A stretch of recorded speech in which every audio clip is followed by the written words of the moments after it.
Hi folks, it's Max here for a Wwise tutorial. What we're going to be looking at today are the basics of version control with Wwise. Now, more specifically, what we're going to be looking at are the actual files that Wwise can create or generate, or basically needs to function as well. So from that, you'll be able to know what files are needed to be in your repository when you're using version control, what you need to commit, what you don't need to commit, and what you might need to commit. So just basically looking at files, extensions, just explaining basics of what they do and where they are. So we have Wwise open right now. You don't really need to have Wwise. The only thing I want to show you in Wwise is basically the file manager. So I created this project, imported audio files, and it generated banks. That's all you need to know as far as Wwise is concerned for today. Because I needed all these files to appear, I need to actually have a project. So you don't need to follow with Wwise or anything. You can use any project that you want. You can create a new project and do the exact same thing, import audio files, generate sound banks, and then follow. But we're going to be using, in this case I'm on Windows, we're going to be using the Windows Explorer, very simple stuff. So, but again, like I said, there's one thing I wanted to show you in Wwise, and this is it. This is the file manager. So if you're wondering at some point, oh, what files do I need to commit? What are the basics? Well, the main files that you need for Wwise to actually work are these files that you can find through the file manager. Anything else that doesn't show up here is not a must-have, because Wwise will be able, from these files in the file manager, to regenerate any other file that Wwise might need to actually function. So if you look here, you're going to see that we have a lot of work units. These are all default work units. There's one created per folder here. There's a lot of stuff. Anyways, you need these work units. These are important files, and Wwise will not function without these. Any other work unit that you also create, same principle, you need these files.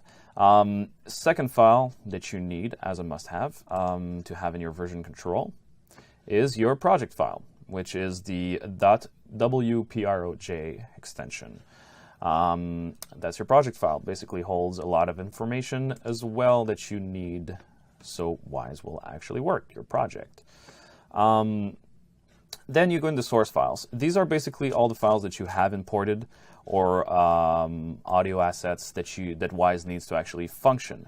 Now, you see this section, the plugin section for Crankcase, Isotope Hybrid Reverb, Trash Modeler, and Wwise Convolution Reverb. These folders are there because if you're using these plugins, they might also have WAV files for IRs or impulse responses for them to actually work. So you will also need these files for it to specifically work. But since we're not using these plugins today, decided to keep it simple. Just wanted to mention it. So that's it. You need work units, .wuse, you need your project file, which is .wproj, and you need your WAV files, and again, WAV files and MIDI files, so .mid, mids. If you're using MIDI, they're going to show up in the source files here as well. Now, that's it. So I have Wwise, I generated the sound banks, got everything working, just want to show you where the files are, and that's pretty much what we're going to be looking at today. So I'm going to get, oh, actually, quick tip.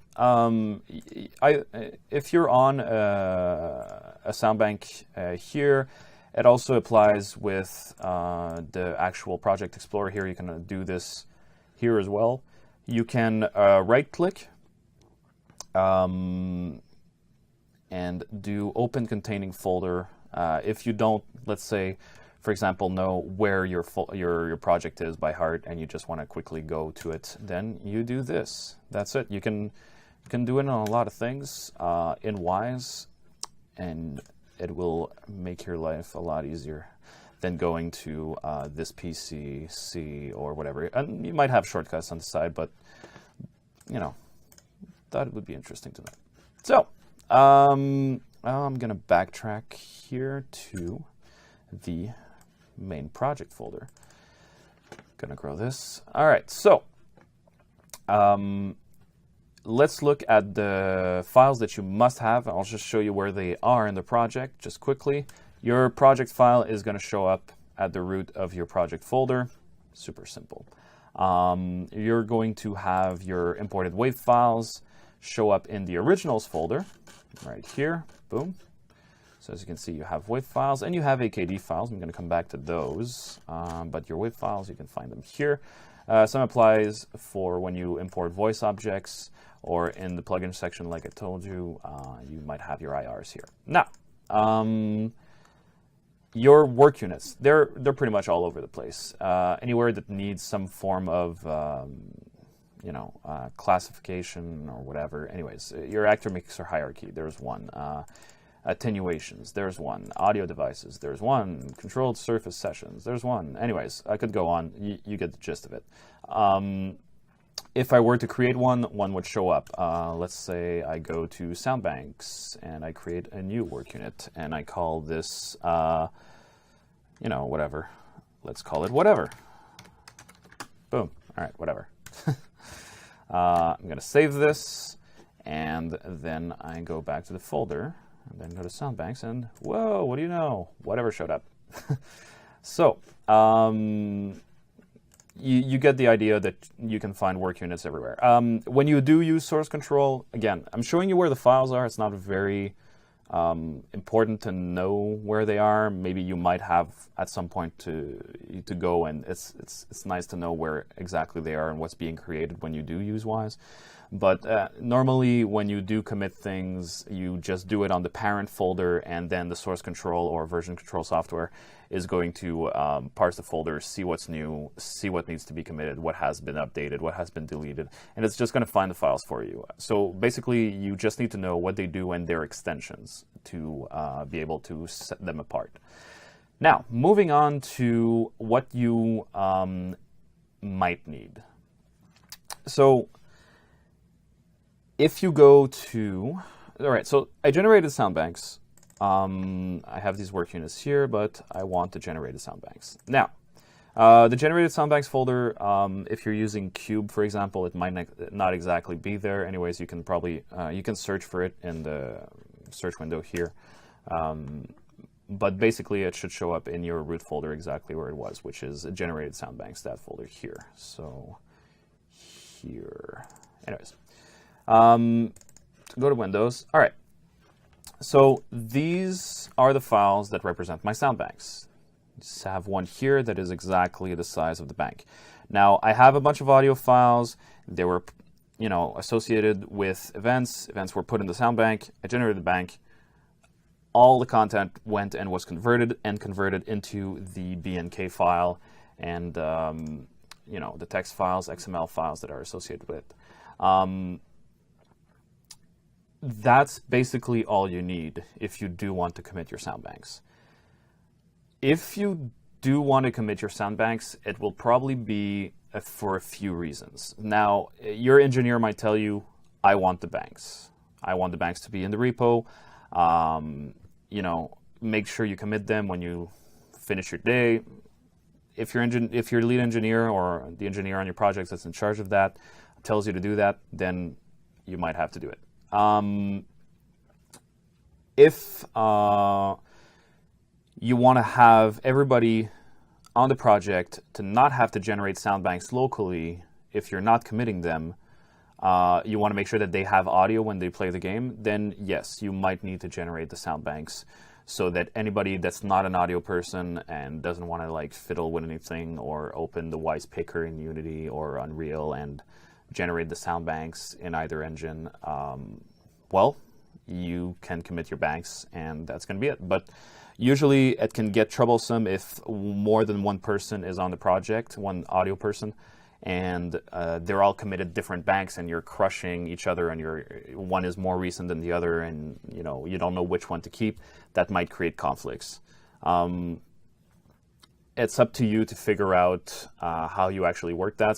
Some projects have an auto builder that will literally take the project on the repository and generate an automated task, through an automated task, generate the sound banks and put them in the repo so they're always up to date.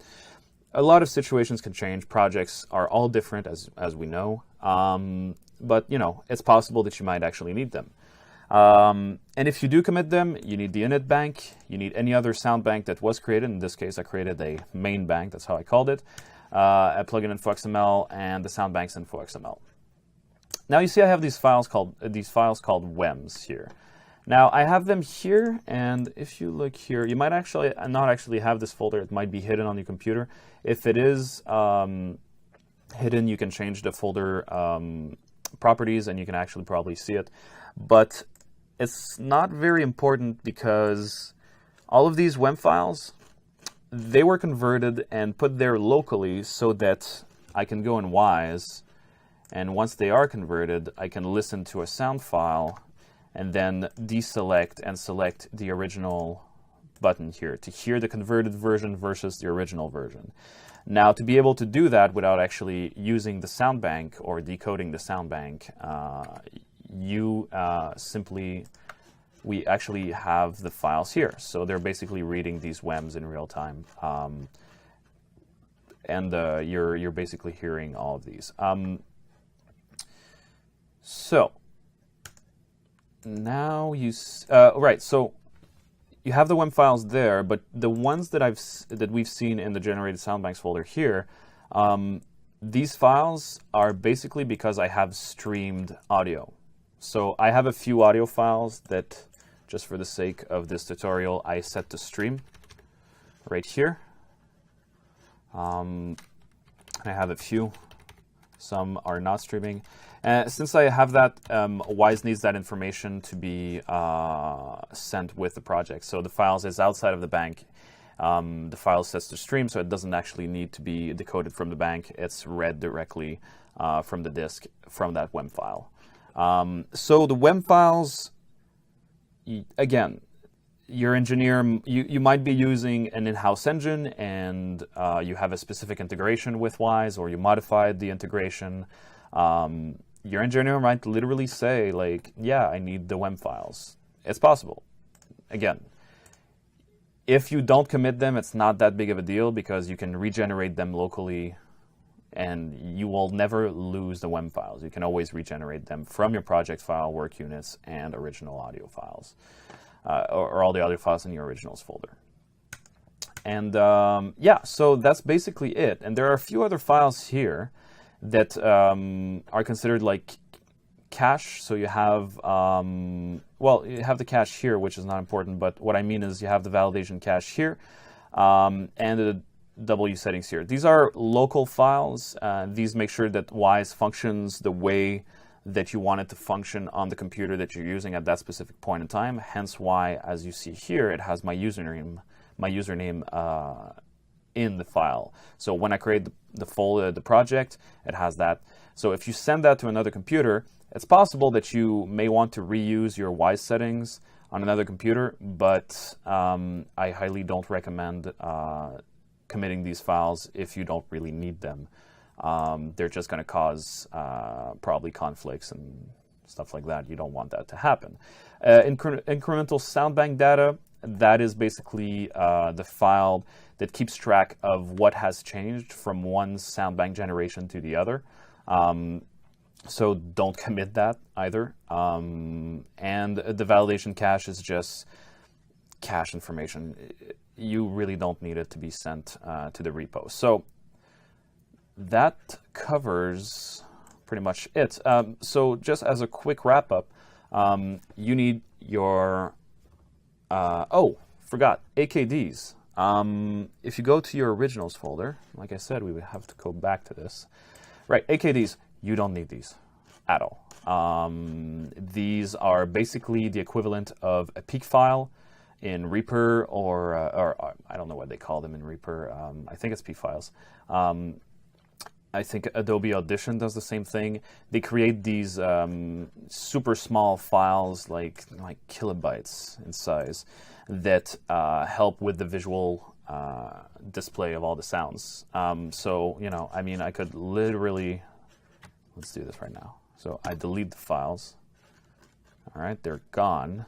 And then if I go back to Wwise, let's say acid 5 and 6, I open them in the source, you know.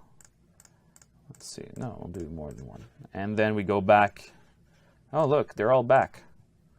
So that's, again, they're not important and you don't need them because Wwise, yes, does need them to actually function, but you won't see the difference if you're actually forgetting them because Wwise regenerates them on the fly as you need them. So as I'm opening these files through the source editor, it's literally recreating those files. So you won't notice it. You know, I can go through all of these like this, and you know, I just recreated all of them like instantly.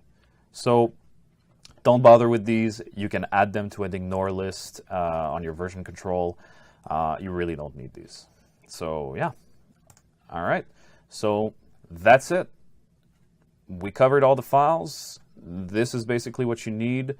If you forget the basics, the core basics of the files that you need, again, go back to Wwise, go to your file manager, see that you need the work units, the project file, the wave files, the MIDI files, and that's it. After that, everything else depends on your integration with the software.